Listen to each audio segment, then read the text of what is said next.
kunu tun bola parvarishi bilan band bo'lasiz.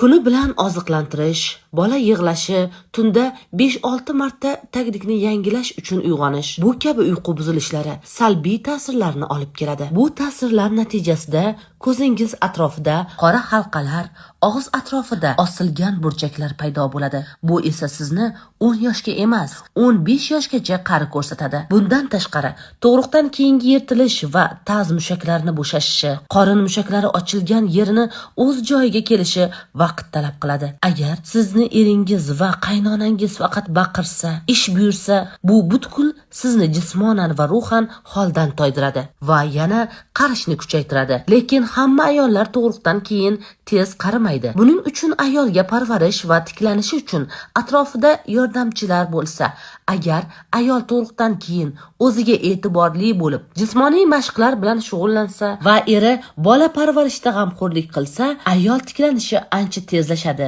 va qarish alomatlari kamayadi. Ayol ona bo'lganida yoshligini bola o'stirish va rivojlantirishga almashadi. Qarang, cho'zilgan qorin, ko'z atrofidagi ajinlar, har birida cheksiz sevgi ko'rinadi. Bu o'zgarishlar ayolni ona bo'lganini ifodalaydi.